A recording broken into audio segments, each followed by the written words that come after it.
দক্ষিণবঙ্গে বৃষ্টি কম হলেও উত্তরবঙ্গে টানা বৃষ্টি চলছে, আর সেই ভারী বৃষ্টিতেই বিপত্তি। আবারও 10 নম্বর জাতীয় সড়ক, তাতে ধস নেমেছে। যে ছবি আপনারা দেখতে পাচ্ছেন, কালিম্পংয়ের 29 মাইল ও গেইলখোলার মাঝে ধস। সেলফিদাতো জাতীয় সড়কের একাংশে ধস নেমেছে এবং ধসে বন্ধ বাংলা সিকিম লাইফ লাইন। আমাদের সঙ্গে রয়েছেন প্রতিনিধি পার্থ। পার্থ, কি অবস্থা? রাতভর টানা বৃষ্টি জেরে কিন্তু নতুন করে ধস নেমেছে 10 নম্বর জাতীয় সড়ক অর্থাৎ বাংলা সিকিম লাইফ লাইন। যে 29 মাইল এবং গেলখোলার মাঝে এমন ধস নেমেছে এবং পাশাপাশি বিরিকধারার কাছে সেলফি জায়গা রয়েছে, সেখানেও কিন্তু জাতীয় সড়কের একটা বড় অংশ তিস্তার গাছে চলে গেছে। সব মিলিয়ে বিপর্যস্ত কিন্তু এই 10 নম্বর জাতীয় সড়ক। গতকালও দিনভর বন্ধ ছিল, বিকেলের দিকে রাস্তা খুললেও আবারও নতুন করে ধস নামায় কিন্তু এই বিপত্তি। একভাবে শিলিগুড়ির সঙ্গে কালিম্পং এবং শিলিগুড়ি ও গ্যাংটকের সড়ক যোগাযোগ ঘুরপথে চলছে, অর্থাৎ শিলিগুড়ি থেকে সেবক ডুয়ার্স ছুঁয়ে লাভা আলগাড়া হয়ে কালিম্পং এবং কালিম্পং থেকে মংসং হয়ে রংপুর ছুঁয়ে গাড়ি পৌঁছচ্ছে গ্যাংটকে। স্বাভাবিকভাবে একদিকে যেমন দুর্ভোগ পাচ্ছে পর্যটক, তেমনি নিত্যযাত্রীও কিন্তু এই ভোগান্তি কমে পাচ্ছে। যেহেতু বৃষ্টি অবিরাম বৃষ্টি চলছে, স্বাভাবিকভাবেই দর্শনের কার্য কিন্তু ধন্যবাদ পার্থ।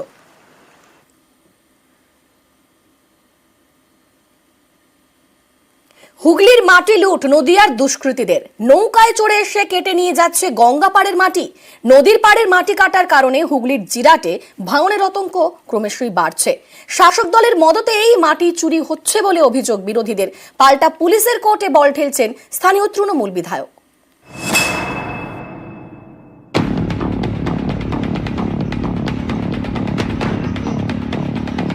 হুগলির বলাগড়ের জিরাট, এখানে লুট হচ্ছে গঙ্গার মাটি। হুগলির জিরাটের গঙ্গার ওপারে নদিয়া। নৌকায় চড়ে নদিয়া থেকে হুগলিতে এসে লুট করা হচ্ছে মাটি। অভিযোগ, জিরাটের 4-5 কিলোমিটার এলাকা জুড়ে গঙ্গা পাড়ের মাটি কাটা হয়েছে।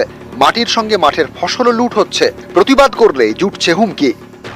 তো ভিন্ন জেলার থেকে এসে আমাদের মাটিগুলো নিয়ে যাচ্ছে, গাছপালা নিয়ে যাচ্ছে, এমনকি হুমকি দিচ্ছে, ছেলেপেলেকে ভয় দেখাচ্ছে।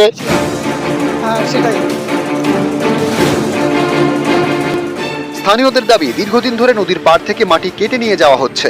এর জেরে জিরাটের গ্রামে ভাঙন আতঙ্ক বেড়েছে। এ নিয়ে পুলিশকে জানিয়েও কাজ হয়নি বলে অভিযোগ করছেন জিরাটের পঞ্চায়েত প্রধান। দীর্ঘদিন ধরে চলছে।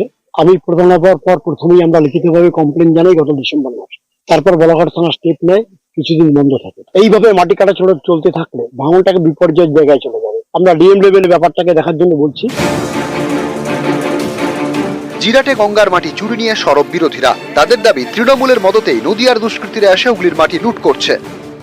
তার নতুন কিছু না, এর আগেও আমরা বহুবার দেখেছি মাটি কেটে নিয়ে যাচ্ছে। আমরা সেই গাড়ি ভোর রাতে আমরা আটকেছি। তৃণমূলের মদতে এই মাটিগুলো কেটে নিয়ে যাচ্ছে। তৃণমূলের প্রধান নাকি দেখতে গেছিল, কিন্তু এরা যতই করুক সবটা আইওয়াস ওখানকার চাষিদের ভুল বোঝানোর জন্য করছে। শাসক দলের ঘনিষ্ঠ না থাকলে এই ধরনের মাটি চুরি হতে পারে না।